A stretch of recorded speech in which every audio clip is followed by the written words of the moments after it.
Supreme court ने स्वीकारा है 1528 से नमाज 92 में बाबरी मस्जिद तोड़ी गई, सुप्रीम कोर्ट की भाषा है।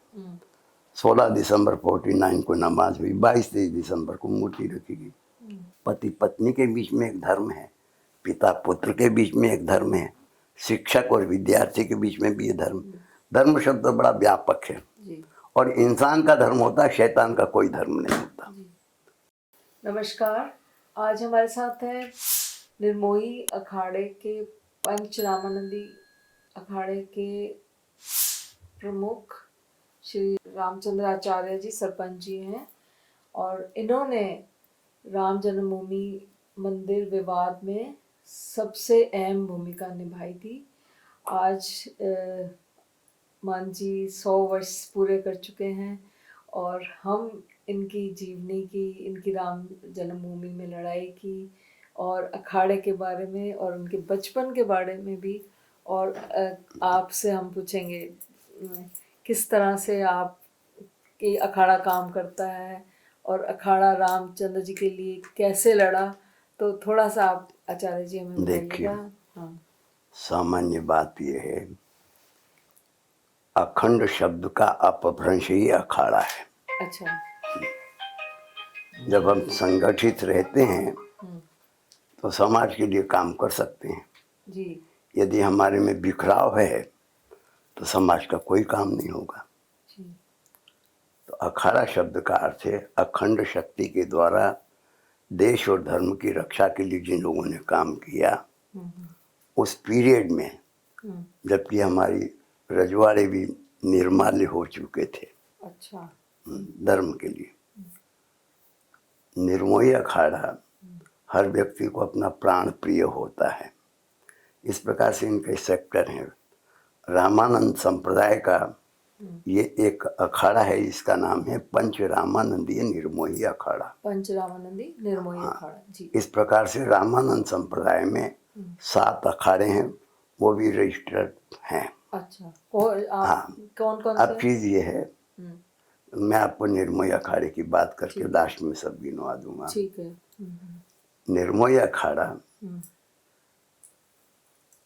मंदिर टूटने के बाद फ्रॉम टू जयपुर, महंत गोविंदास, इसको पी कार्नेगी ने भी लिखा है और HR नेविल ने भी निर्मोही अखाड़े के संबंध में फ्रॉम टू जयपुर, मंदिर टूटने के बाद में आए। कहने का मतलब ये है, इनके यहाँ पर एक परंपरा है रामानंद संप्रदाय में, सीतानाथ समारंभा। सीतानाथ मीन्स भगवान राम के द्वारा ये संप्रदाय की एक परंपरा है, गुरु शिष्य परंपरा है। रामानंदाचार्य का 13वीं शताब्दी में आविर्भाव हुआ है। उस समय मुस्लिम पीरियड यहाँ छाया हुआ था।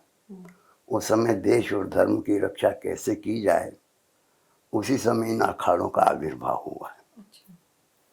समझिए, उस समय कौमवाद भी ज्यादा था, हिंदू बिखरा हुआ था। तो रामानंदाचार्य ने कबीर, जो कि जुलाहा खानदान में से आए हैं, इतिहासकार कहते हैं, रैदास, धना जाट, इन सभी कौम के लोगों को उन्होंने शिष्य बनाया। सेना नाई, ऐसे कई, पीपा जी, इन सब लोगों को अपना शिष्य बनाया। कौमवाद जो है इसको समाप्त किया उन्होंने। अच्छा। भगवान की भक्ति करने का सबको अधिकार है। मीरा ने रैदास को भी अपना गुरु माना है। अच्छा। अच्छा उपदेश, अच्छा मार्ग किसी भी महापुरुष से मिले उसको अपना गुरु माना जाता। हमको अच्छा मार्गदर्शन दे वही हमारा गुरु है ना। इस प्रकार से इन अखाड़ों का देश धर्म की रक्षा के लिए आविर्भाव हुआ। अब इन अखाड़ों में रामानंद संप्रदाय के 7 अखाड़े। पहले निर्मोही अनी जिसको कहते हैं, निर्मोही, पंचरामानंदी निर्मोही, पंचरामानंदी संतोषी, पंचरामानंदी महानिर्वाणी, ये निर्मोही का सेक्टर है। पंचरामानंदी निर्वाणी अखाड़ा, पंचरामानंदीय खाकी अखाड़ा, पंचरामानंदीय निरालंबी अखाड़ा, और एक अखाड़ा है दिगंबर अखाड़ा। ये 7 हैं, ठीक है। समझे। इन लोगों ने देश धर्म की रक्षा के लिए, और आज भी कुंभ मेलों का जो प्रबंध होता है, साधु संतों के जो अखाड़े हैं, उन्हीं के नेतृत्व में वहाँ का प्रबंध भी होता है। और देश के जितने भी धर्माचार्य, धर्मगुरु व महात्मा हैं, और भी धार्मिक मान्यता वाले हैं, वो वहाँ जाते हैं कुंभ मेले में। ये 1 महीने का अधिवेशन होता है, बहुत बड़ा। हाँ, कैसे संभालते हैं? उसमें खाना, उपदेश देना, देश की समस्याओं का हल करना, ये इनका उद्देश्य था। लेकिन आज तो सब खत्म हो गया। मंदिर जो हैं आस्था के केंद्र हैं। यदि आस्था खत्म कर दी जाए तो ईंटें पत्थरों की वो ढेर है, और कुछ नहीं। इसलिए मेरा ऐसा मानना है, धर्म जो है लड़ाई करना नहीं सिखाता। व्यक्ति और समाज अपना जीवन सुख से निर्वाह कर सके, ऐसे मार्ग को अपनाना ये धर्म की प्राथमिक स्टेज है। भाई के बीच में भी एक धर्म है, व्यापारी और ग्राहक के बीच में भी एक धर्म है, पति पत्नी के बीच में एक धर्म है, पिता पुत्र के बीच में एक धर्म है, शिक्षक और विद्यार्थी के बीच में भी ये धर्म शब्द बड़ा व्यापक है। और इंसान का धर्म होता है, शैतान का कोई धर्म नहीं होता। अब जो हमारे यहाँ आक्रमण अधिक हुए हैं, उसके पीछे सोना चांदी लूटने के लिए अरब से यहाँ आए थे लोग। जबकि मोहम्मद भी, मैंने आपको मुस्लिम विधि का रेफरेंस दिया कि अरब में भी इस्लाम पूर्व मूर्ति पूजा थी। अरब ही नहीं, इतर प्रदेशों में भी थी, लेकिन उसमें बहुपत्नी, शराब फोड़ी आदि की सब ज़्यादा था। मोहम्मद ने इसका विरोध किया है। स्वामी दयानंद सरस्वती ने भी मूर्ति पूजा का खंडन किया। उनकी निगाह में कुछ गड़बड़ देखा होगा, उन्होंने खंडन किया है। इस प्रकार से मस्जिद में नमाज की जा सकती है, मंदिर में पूजा की जा सकती है। लेकिन जब संपत्ति मंदिरों में होती तो उसको लूटने के लिए लोग आए थे, और लूटने के बाद में कोई भी इमारत आप बनाए तो धर्म नहीं होता, वो तो अधर्म है। तो भारत के अंदर जितने भी बड़े बड़े मंदिर तोड़े गए हों, इतिहास उसका साक्षी है। तो वो एक अधर्म हुआ है। उससे आज भी समाज के अंदर वही मनुष्य है। इस्लाम जो है वो एक धर्म है। इस्लाम शब्द का अर्थ भी शरीयत कानून के अंदर जो हिंदी में लिखा गया है, उसमें हफीजुर रहमान साहब ने उसका अर्थ किया स्वयं को खुदा को समर्पित करना। इस्लाम शब्द का अर्थ माने जिंदगी में समाज के प्रति समर्पित रहना ये।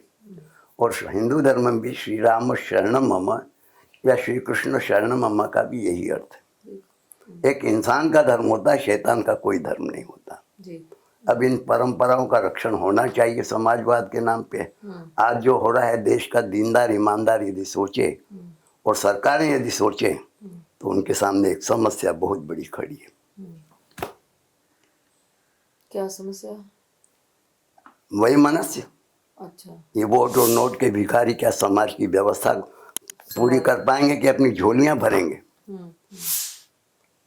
धर्म की रक्षा कभी नहीं करना चाहते हैं। धर्म नहीं, इनकी फर्ज की रक्षा ये इनको करना है। ये वोट मतदान किया, मत का विक्रय नहीं किया, लेकिन उसमें भी समाज की कमजोरी को देख करके नोटों पे वोट खरीद रहे हैं, धारासभ्य खरीदे जा रहे हैं। आप उसमें तू मैं हो रही है।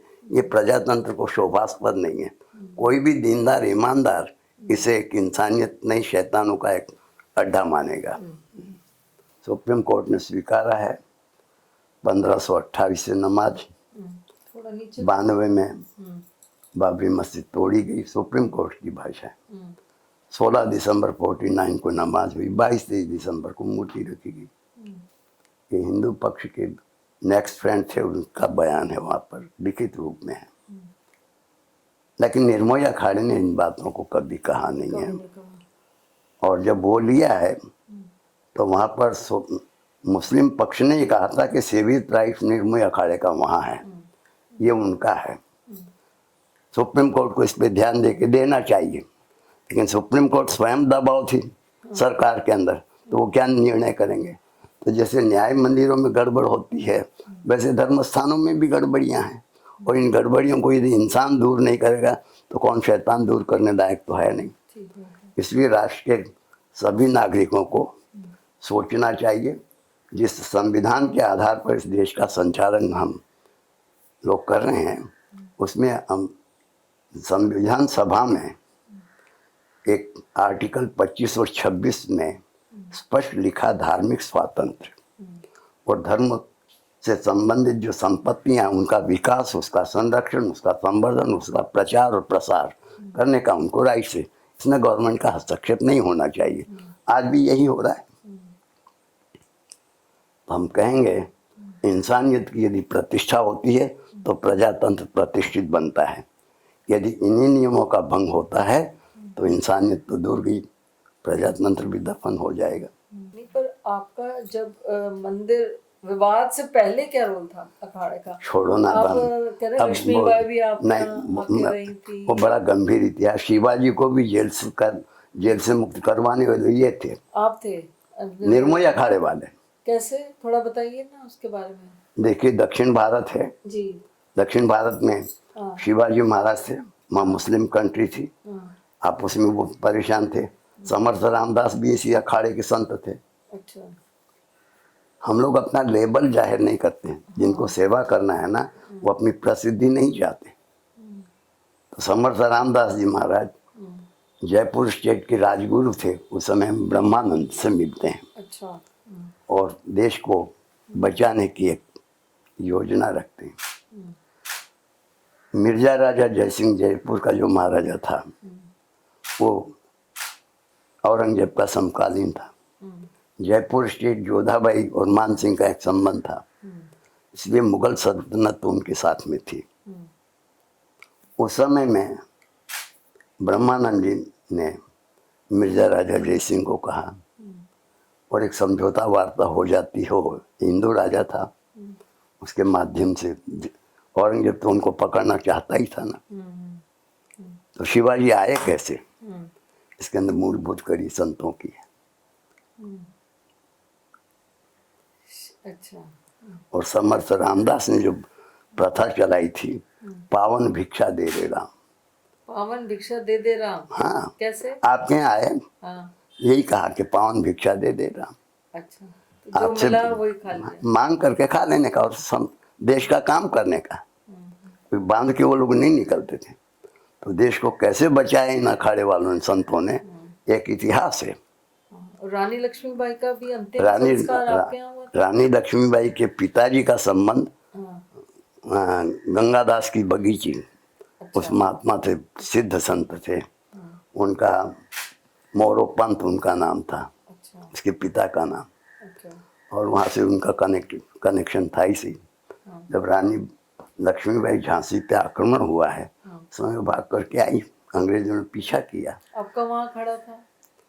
अखाड़ा तो हमारा व्यापक था ना, साधु जहाँ रहेंगे तो उनका वही बनेगा। अच्छा, वहाँ 700 साधु उनके पीछे लड़के मारे गए, इसको बचाया है। अच्छा, अंतिम में लक्ष्मीबाई के लड़के को भी इन्होंने साधु बना के बाहर भेज दिया।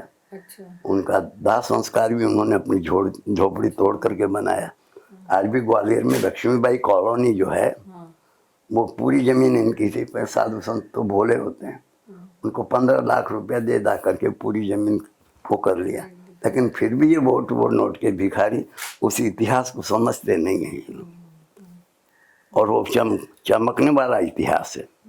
कहने का मतलब ये है, आज साधु संतों में वो भागवत रामायण की गीता की कथा कर सकते हैं, लेकिन कानून की कथा नहीं जानते। तो आपने रामचंद्र जी की को ही क्यों अपना, रामचंद्र जी की पूजा करते हैं ना? हमने तो स्वतंत्र बंटवारा हुआ था या आपने स्वयं से क्या कि भाई हम राम जी की? नहीं, किसी का किसी से प्रेम होता तो वो वहीं जाता, बंटवारा कुछ होता नहीं। अच्छा, लेकिन आप अभी डाकोर रह रहे हैं, यहाँ तो कृष्ण जी की। नहीं, एक बात है, धर्म स्थान होने के नाते हम लोग धार्मिक लोग होते हैं, हमारे बीच में समन्वय की भावना रहती है। मेरे तेरे के संबंध तो अलग चीज़ है, लेकिन समर्पण की जो भावना, प्रेम का जो संबंध होता है, उसमें सबके प्रति प्रेम होना चाहिए। यह इंसान का धर्म होता है, शैतान का कोई धर्म नहीं होता। इस समय देश को बचाने की बात करो तो आपके पास कोई प्लान है देश को बचाने? मेरे पास तो, हिंदुओं के पास में पैसा है, सब कुछ है, लेकिन इनके पास में टीम वर्क नहीं है। यीशु एक भेड़ बकरी चराने वाले का लड़का है, उसका जन्म एक छपरे में होता है, झोपड़ी में, और वो बच्चे को कौन, जन्म लेने वाला कौन पूछेगा। वैसे भी लड़कियां इस प्रकार से यदि कोई बच्चा देती हैं तो समाज उनको तिरस्कार की निगाह से देखेगा। इस प्रकार से साधुओं ने 17 वर्ष की उम्र तक उसको पाला है अपने यहाँ, कश्मीर में रहा है, खाया पिया, साधुओं के बीच में रहा, योग की शिक्षा मिली, अन्नदान सेवा की भावना। आज ईसाई मिशनरियाँ हर प्रदेश में जाके अन्नदान, विद्यादान और एजुकेशन, उनके दवाखाने देखिए। हिंदू गंभीरता से सोचे, अपने दिल पे हाथ रख कर, सेवा की भावना। यदि हिंदुओं को बचना हो तो मैं खुल के कहना चाहता हूँ, ईसाई मिशनरियों की तरह आप काम करने के लिए तैयार हो जाएं, बस खत्म हो गया, राष्ट्र बन जाएगा। ईसाई में के क्या मतलब कि मिल के? नहीं, मैं कह रहा हूँ अशिक्षित हैं उनको शिक्षा दे रहे हैं, भूखे को कपड़ा और अनाज दे रहे हैं, दवाखाने में दे रहे हैं, कॉलेज हाई स्कूल उनके देखिए आपसे कहीं ज़्यादा अच्छे। हृदय पे हाथ धर के यदि देखोगे तो आपको समझ में आएगा। अक्षरों में क्या है, 3 अक्षर हैं, ही, न और दू, चौथा अक्षर तो नहीं है ना। रामायण की एक चौपाई है जो तुलसीदास जी ने राम के स्वभाव की बात की है। उनसे कहा है कि निर्मल जन मन सो मोहि पावा, जिसका मन निर्मल है ऐसे जन मुझे अच्छे लगते हैं, मुझे प्राप्त कर सकते हैं। मोहि कपट छल छिद्र न भावा, मुझे कपट छल छिद्र जो है वो अच्छे नहीं लगते। अब हिंदू शब्द में 3 अक्षर हैं, हीन न, ही, न और दू। तो हीन का अर्थ है नीच आचार विचार, दू का अर्थ कीजिए, उसको दूषित मान के जो छोड़ दे उसका नाम हिंदू। हिंदू मीन्स एक इंसान, इंसान का धर्म होता है, शैतान का तो कोई धर्म होता नहीं। अब हिंदू समाज के लोग जो उत्तेजित होकर के ये राजनीति कर रहे हैं, वो अपने दिल पे हाथ रख के देखें। यदि तुलसीदास जी की रामायण की इस चौपाई को अपना प्रमाण मानते हैं, उस पर आस्था हो तो क्या हम दीनदार ईमानदार के साथ में ये जो झगड़े तूफान हुए हैं, क्यों? हमने सोना चांदी एकत्रित किया, उसी को तो लूटने के लिए वो आए थे अरब से। सोमनाथ को 17 वक्त लुटवाने वाले कौन? गिजनी को बुलवा के लाए थे लोग। तो चाम और दाम के गुलाम राम और श्याम की भी बात करने लायक नहीं है आज। सही बात है। और देश में प्रजातंत्र कैसा है? प्रकर्ष शक्ति से आप बेटे बेटी पैदा करते हैं, उनके जीवन निर्माण का उत्तरदायी तो आपका है ना। आज सरकार उसके लिए क्या जवाबदार हो सकती है क्या? लेकिन आप बच्चे पैदा करें और सरकार उनको नौकरी दे, कैसे होगा? स्वावलंब की शिक्षा हमारे पास में नहीं है, हम गुलाम रहे हैं और गुलामी में आज हम रो रहे हैं। क्या कारण है इसका कि क्यों नहीं हुई एकता हिंदुओं में? सोने चांदी की लड़ाई महाभारत में यही तो हुआ है। काका काका के लड़के हैं ना। कौरव और पांडव क्या थे? अब हिंदू मुसलमान की बात, गांधार अफगानिस्तान की कांधार की थी, वो गांधारी, कौरवों की माँ। शकुनी मामा भी तो वहीं का था, चंद्रवंश वहाँ था। आज कैसे वहाँ वो मुसलमान बन गए? तो वहां तक फैला हुआ था हमारे हिंदुस्तान का। आप हिंदुओं का संकल्प पढ़िए ना, ओम आद्य पुराण पुरुषोत्तमाय ब्रह्मणे नमः, कितना बड़ा इतिहास है उसमें। लेकिन उसे कौन समझने के लिए? जो अपने माँ बाप को समझने के लिए तैयार नहीं, जो अपने बेटे बेटियों को समझने के लिए तैयार नहीं, उनके प्रजनन तंत्र को भी जो समझने और समझाने लायक ना हो, ऐसा समाज कहाँ जा करके अपने विकास की बात कर पाएगा? बहुत आपके सामने का सैफुद्दीन सोस जब वाजपेयी जी के साथ में था, नेशनल कॉन्फ्रेंस का आदमी जब वाजपेयी, तो उसने कहा था हम कश्मीरी सभी शरीर से हिंदू हैं, हमने इस्लाम को माना है, स्वीकार किया है, अच्छा। अब क्या करेंगे हिंदू बताइए। सामूहिक ढंग से उन्होंने स्वीकार किया। ये तो ऑटोमेटिक है ही, या तो बोलो कि तुम बाबर के वंशज हो, और या ना फिर यहीं से कन्वर्ट हुए। मैं कन्वर्ट की बात नहीं है, वो हमें हमारा ही है। अच्छा। हम अपने वालों को अपना नहीं मानते तो फिर क्या। आप तो गृहस्थ है, जीवन स्त्री का जीवन व्यतीत कर रही हैं।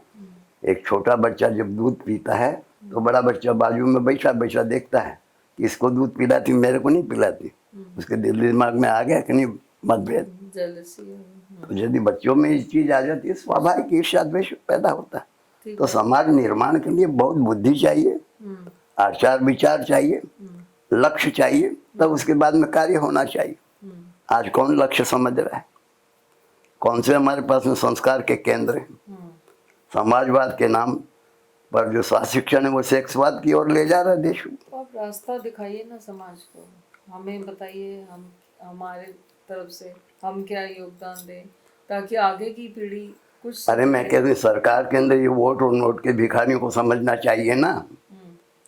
आप क्या करेंगे? आप तो उनको सत्ता दे रहे हैं, जनता आपके को तो समझना नहीं, जनता कहाँ समझने के लिए तैयार। देखो एक कुत्ता कुत्ते को पैदा कर सकता है, वो समाज के टुकड़ों पे जीता है, रात को 12 बजे अज्ञात व्यक्ति के आने बाद में भूखता है। आज हमारे बेटे बेटी क्या हमारे लिए वफादार हैं? हम कहते हैं ये करो, पापा जी आप नहीं समझते, जमाना कितना बदल गया, वो हमको समझाने के लिए तैयार। तो ऐसे माँ बाप की क्या दशा होगी। आज डाइवर्स कितने हो रहे हैं, क्या है ये? समाज रचना है। चलिए, आपका बहुत समय लिया हमने, अभी आपका आराम का समय हो रहा है। अच्छा, तो फिर बस धन्यवाद आपका बहुत बहुत।